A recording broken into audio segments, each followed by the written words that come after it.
Et c'est à tous, c'est Captain et aujourd'hui je vous retrouve pour la critique de Le Fils de Batman, qui est un dessin animé qui est sorti il y a un an, enfin un an et demi quand j'enregistre cette vidéo, qui donc raconte l'histoire enfin l'histoire assez qui est devenue assez célèbre dans les comics de Damian Wayne qui du coup rencontre son père, donc Damian Wayne c'est le fils de Talia et de Bruce Wayne. Et donc dans ce film, en fait, on a cette rencontre. Le synopsis de l'histoire est assez simple. En fait, c'est Deathstroke qui attaque la Ligue des Assassins parce que probablement, il dit qu'il a un compte à régler avec eux parce qu'en fait, il était le successeur désigné de Ra's al Ghul avant que Ra's al Ghul ne lui préfère Bruce Wayne. Donc du coup, il se venge, on sait pas trop pourquoi, mais 13 ans, oui, à peu près 13 ans plus tard, je crois que c'est ça. Parce que Damien, il a 13 ans plus tard. Enfin, il a 13 ans. Donc il se venge, il attaque la Ligue des Assassins avec une armée qu'il a financée, on sait pas trop comment, qu'il a entraîné, on sait pas trop comment non plus. Euh, du coup, Ra's al Ghul meurt déçu de l'attaque parce qu'il se fait tuer par un lance-roquette. Euh, Talia décide donc pour une raison assez inconnue de donner, enfin, de confier Damian à Bruce, à son père du coup. Pendant qu'elle va attaquer, elle va essayer de se venger de Deathstroke. Pendant ce temps, à Gotham, il y a le docteur Kirk Langstrom, donc anciennement Man-Bat dans le film, qui, euh, qui fait des recherches et qui est capturé par Deathstroke. Euh, Pourquoi le synopsis que j'ai raconté a l'air confus? Parce qu'en fait, c'est l'histoire en elle-même est confuse. C'est-à-dire que les motivations de Deathstroke, comme je viens de le dire, on sait absolument rien sur elle, voire même rien du tout. C'est-à-dire on sait juste qu'il a les boules contre Azal Ghul parce que celui-ci lui a préféré Bruce Wayne pour la succession. Mais encore une fois, on ne sait pas ce qu'il veut faire. Est-ce qu'il veut dominer le monde? Est-ce qu'il veut juste reprendre la Ligue des Assassins? Il le dit pas, on ne sait pas. Le docteur Kirk, on ne sait pas trop non plus pourquoi. Enfin, si, on sait pourquoi il fait cette expérience. C'est-à-dire qu'à la base, je crois que c'était Ra's al Ghul qui lui avait demandé de faire un sérum pour transformer ses membres de la Ligue des Assassins en monstres, mais on ne sait pas non plus quel était le plan de Ra's al Ghul. Enfin, il y a énormément d'incohérences, énormément de points d'ombre. C'est le genre de choses que je supportais pas dans un film, surtout basé sur un comics, sur une adaptation de comics. C'est-à-dire qu'ils ont voulu refaire l'histoire, c'est-à-dire qu'il y a un peu un mélange il y a un mélange de Batman and Son et le dernier, je sais plus, l'autre, je sais plus ce que c'était. C'était l'histoire où Talia récupère justement la Ligue des Assassins avec et en fait du coup des guerriers chauves-souris. Je sais plus quel arc c'est. Je me demande si c'est pas Batman Incorporated. Euh, je sais plus. Enfin bref, tout ça pour dire que il y a beaucoup trop de zones d'ombre. L'histoire, elle est pas plaisante non plus à suivre. C'est-à-dire que Batman est ultra passif. Il y a des décisions qui sont prises pour lui par Damian. C'est-à-dire que c'est le héros de ce film. En même temps, c'est assez logique vu que ça s'appelle le fils de Batman, mais le héros de ce film n'est pas Batman, c'est Damian Wayne. Du coup, enfin, c'est un personnage que j'aime bien, donc du coup, ça m'a fait assez plaisir les deux premières fois. Mais en fait, je me suis rendu compte lors du troisième et quatrième visionnage, donc pour vous faire cette vidéo, que c'est pas possible. Bruce Wayne ne peut pas être autant passif dans une histoire, il ne peut pas être autant baladé par son fils, baladé par Talia, baladé par Deathstroke, c'est impossible.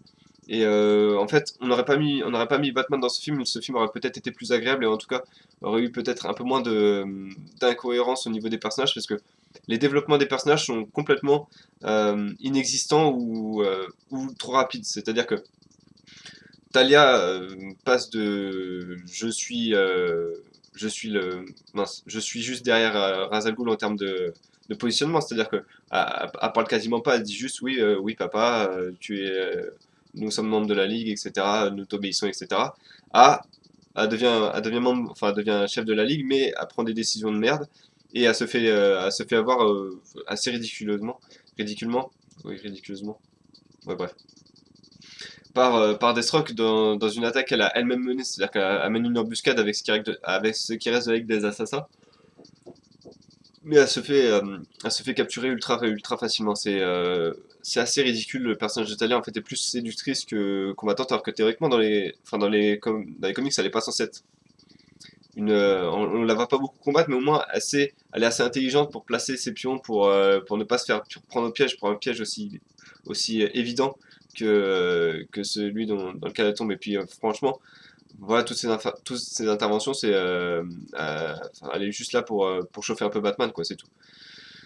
Donc voilà, déception sur le personnage de Talia, grosse déception sur le personnage de Batman, sur le personnage de Deathstroke également, sur le personnage de Ra's al Ghul qui est, quand il combat, en fait, on le voit combattre des soldats, ce qui est assez surréaliste parce qu'il dévie des balles avec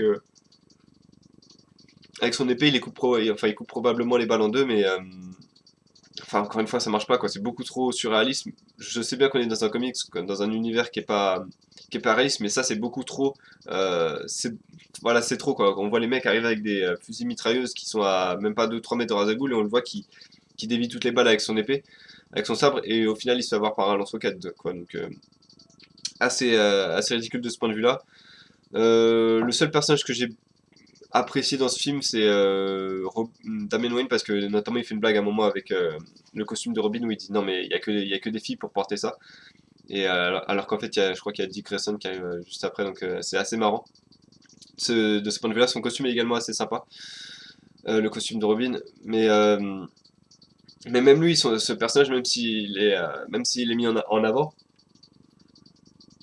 il a tellement de défauts également, c'est assez perturbant. C'est-à-dire que on le voit pendant tout le film, il arrête pas de dire à Batman, ouais, je t'imagine autrement, ta méthode ne marche pas, je ne suivrai jamais tes pas, etc. Ça ne marche pas.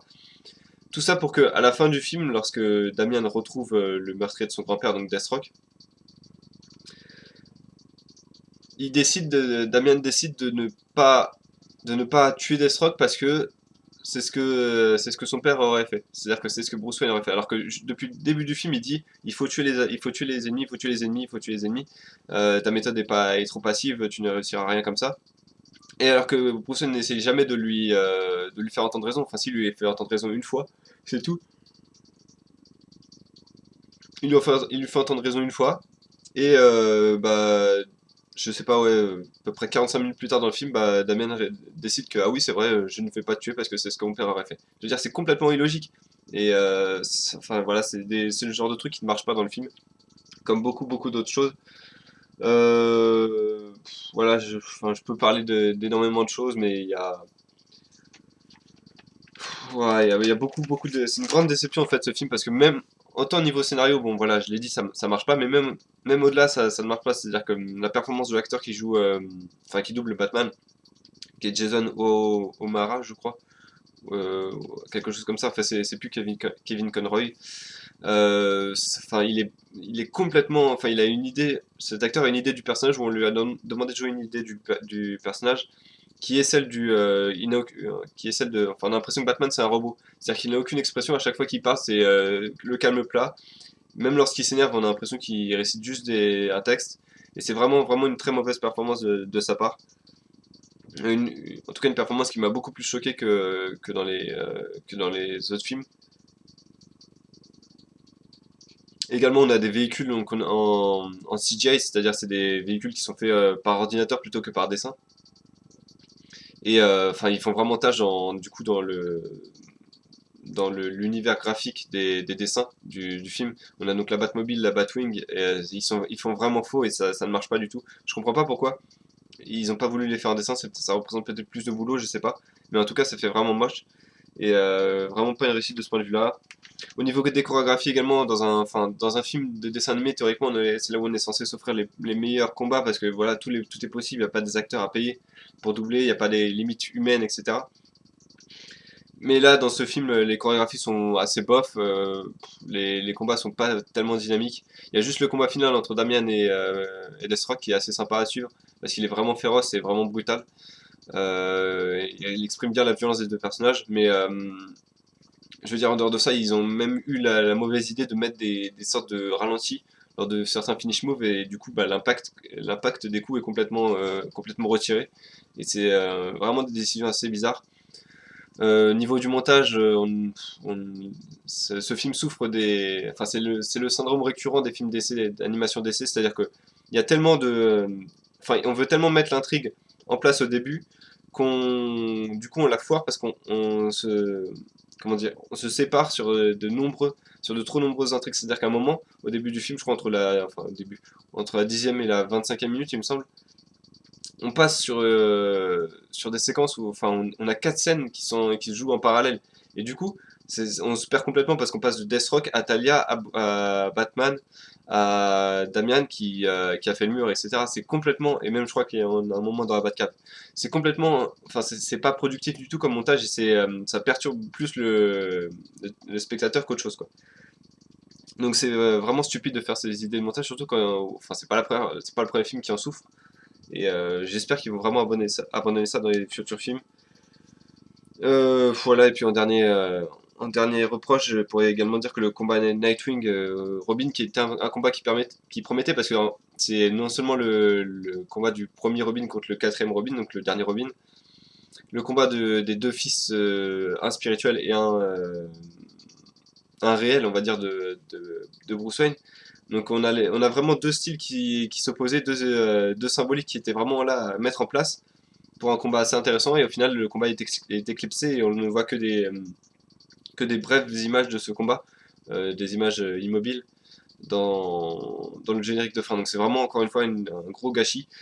Un gros gâchis, c'est ce qui résume bien ce film, donc Le Fils de Batman, auquel j'ai mis la note de 9 sur 20 parce qu'il y a beaucoup trop d'incohérences scénaristiques, beaucoup trop de facilité au niveau du développement des personnages, montage foiré, réalisation vraiment pas au top, enfin, doublage également très très bof. Donc voilà, c'est assez bizarre parce qu'en fait, comme j'ai dit, le film, les deux premiers visionnages, je me suis dit, ouais, il est vraiment pas mal, il est vraiment pas mal. Et au final, plus on regarde le film, plus on se rend compte des incohérences. Et enfin, on peut pas passer à côté, on peut plus passer à côté de ça pour dire que voilà, ce film c'est une déception et ça confirme en fait la pente descendante que prennent les films d'animation DC depuis Flashpoint, qui est du coup ma prochaine critique. Donc je vous retrouverai pour cette prochaine critique sur la chaîne. À bientôt!